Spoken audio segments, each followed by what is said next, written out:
Om Sai Ram, Chapter 32, In Quest of Guru and God, Fasting Disapproved.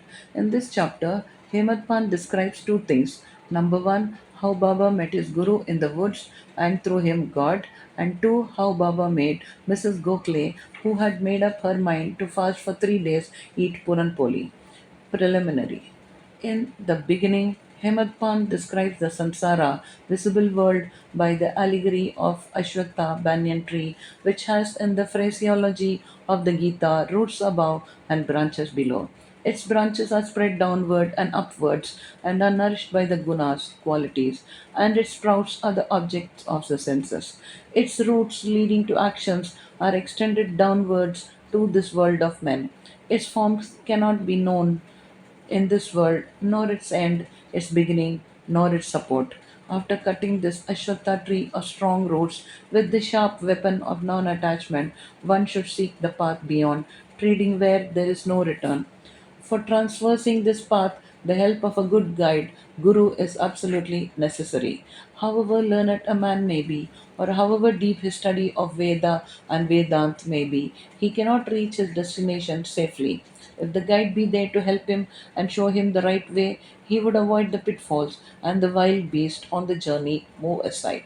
Baba's experience in this matter through the story which he gave out himself is really wonderful, which, when attended to, will give you faith, devotion, and salvation. The Quest. Once four of us were studying religious scriptures and other books, and being thus enlightened, we began to discuss the nature of Brahma.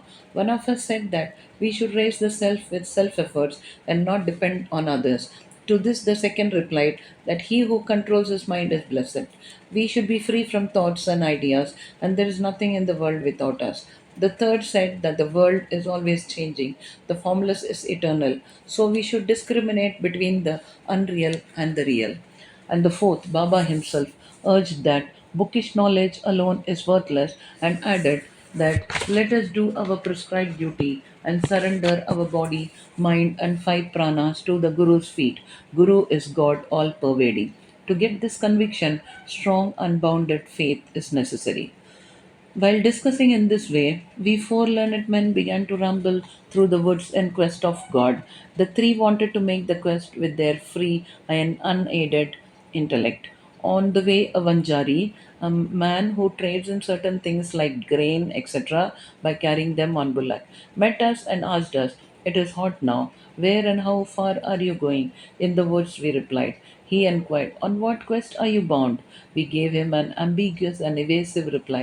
On seeing us rambling aimlessly, he was moved and said, without knowing the woods fully, "You should not wander at random. If you want to walk through forests and jungles, you should take a guide with you. Why do you exert yourself unnecessarily during this hot noon sun? You may not give out to me your secret of the quest, still you can sit down, eat bread, drink water, take rest, and then go. Be always patient at heart." Though he spoke so tenderly, we disregarded his request and marched on. We thought that we were self contained men and needed nobody's help. The woods were vast and trackless. The trees therein grew so close and tall that the sun's rays could not penetrate through them, so we lost our way and wandered here and there for a long time. Ultimately, through sheer good luck, we came back to the place from where we started. The Vanjari met us again and said, "By relying on your own cleverness, you missed your way. A guide is always necessary to show us the right way in small or great manners, and no quest can be successfully carried out on an empty stomach. Unless God wills, no one meets us on the way. Do not discard offers of food. Served dish should not be thrust away.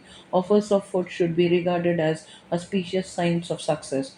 On saying this, he again offered us food and asked us to be calm and patient. Again, my companions did not like this unsolicited hospitality and disregarded his offer. Without doing any quest and without taking any food, the three began to move out.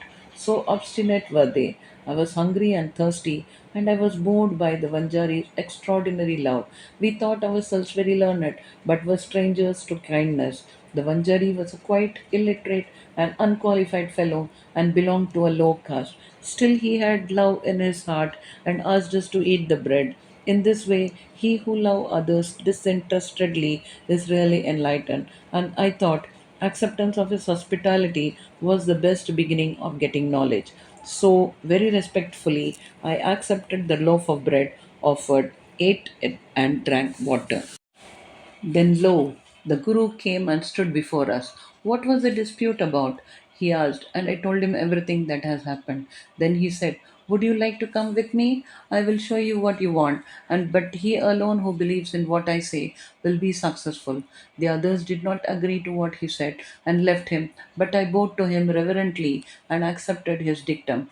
Then he took me to a well, tied my feet with a rope, and hung me, head downwards and feet up, from a tree near the well.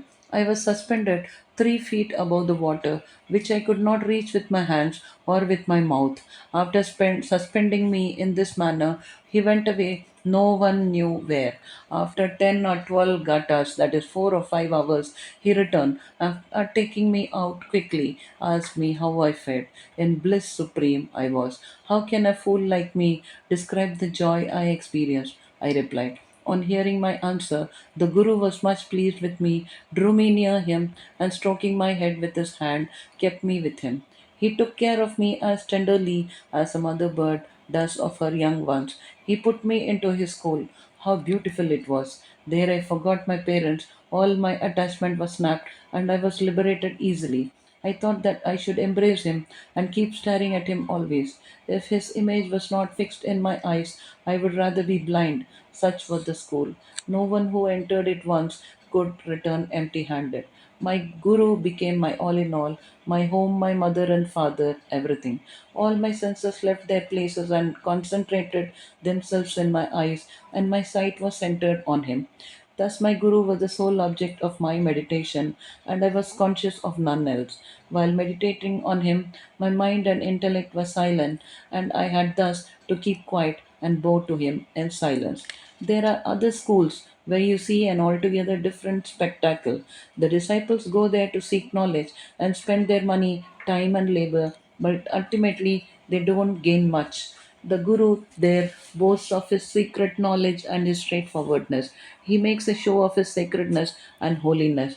He speaks a lot and sings his glory, but his own words do not touch the disciples' heart and they are not convinced. So far as self realization is concerned, he has not reached there.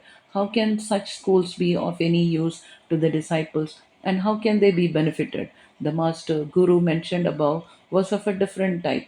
By his grace, realization flashed upon me of itself without effort or study. I had nothing to see. Everything became to me as clear as broad daylight. The Guru alone knows how the inverse suspicion, with head down and feet up, can give happiness. Among the four, one was a Karamkandi ritualistic who only knew how to observe and abstain from certain rites. The second was Dhyani, who was puffed up with pride of knowledge. And the third was a Bhakta, who surrendered himself completely to God, believing that he was the sole doer. When they were discussing and arguing, the question of God came up, and they, depending on their unaided knowledge, went in search of him. Sai, who was discrimination and dispassion incarnate, was one of the four. On being himself Brahma incarnate, some may ask, why did he mix with them and act foolishly? He did this for setting an example to follow. Though an incarnation himself, he respected a low Vanjari by accepting his food with the firm belief that food is Brahma, and showed how those who rejected Vanjari's hospitable offer suffered and how it was impossible to get dhyan without a guru. The Shruti, Taittiriya Upanishad, exhorts us to honor and worship mother, father, and preceptor, and to study, learn, and teach the sacred scriptures. These are the means of purifying our minds. Unless this purification is effected, self realization is not possible. Neither the senses nor the mind and intellect reach the self. Modes of proof, such as perception and inference, will not help us in the matter. It is the grace of the Guru that counts. The objects of our life, such as Dharma, Artha, and Kama, are attainable with our effort. But the fourth object, moksha, that is liberation, can only be had with the help of the Guru. In the life story of Sri Sai, many personalities appear and play their part. Astrologers come and give out their predictions.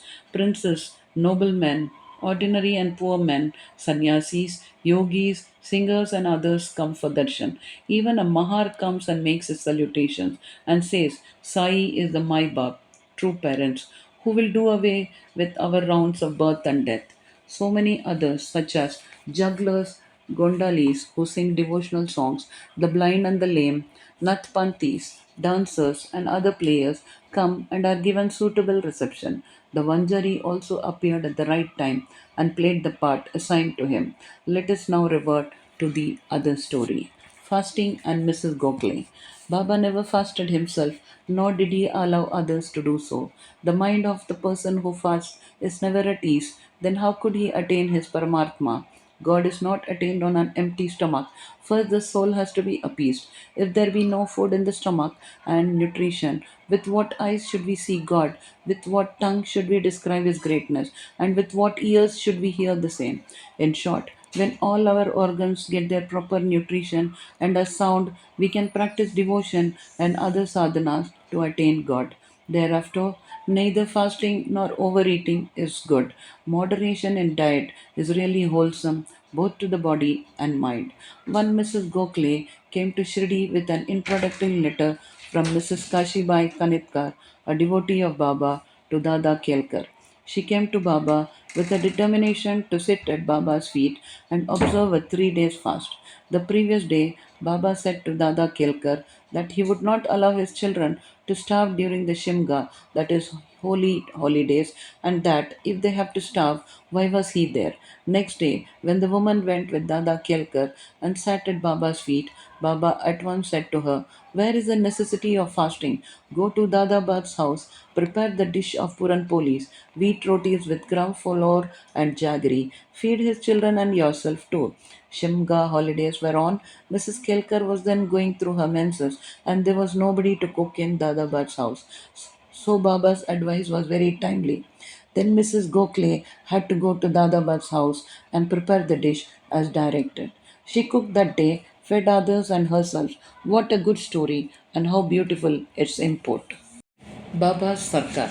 Baba gave a story of his boyhood as follows. When I was a youngster, I was in search of bread and went to Beed. There I got embroidery work. I worked hard, sparing no pains. The employer was very much pleased with me. Three other boys worked before me. The first got rupees 50, the second 100, and the third rupees 150. And I was given twice the total of this amount, that is rupees 600. After seeing my cleverness, the employer loved me, praised me, and honored me with a full dress, a turban off for the head, and a shela for the body. I kept this dress intact without using it. I thought that what a man might give does not last long, and it is always imperfect. But what my Sarkar, God gives, lasts to the end of time. No other gift from any man can be compared to his. My Sarkar says, Take, take, but everybody comes to me, says, Give, give. Nobody attends carefully to the meaning of what I say. My Sarkar's treasury, spiritual wealth is full. It is overflowing. I say, dig out and take away this wealth in cartloads. The blessed son of a true mother should fill himself with this wealth. The skill of my fakir, the leela of my lord, and the aptitude of my sarkar is quite unique. What about me? Body will mix with earth and breathe with air. This time won't come again, no matter where I go or where I sit. Maya always troubles me much. Still, I am always anxious for my men. He who does anything spiritual endeavor will reap its fruit, and he who remembers these words of mine will get invaluable happiness. Bow to Sri Sai. Peace be to all.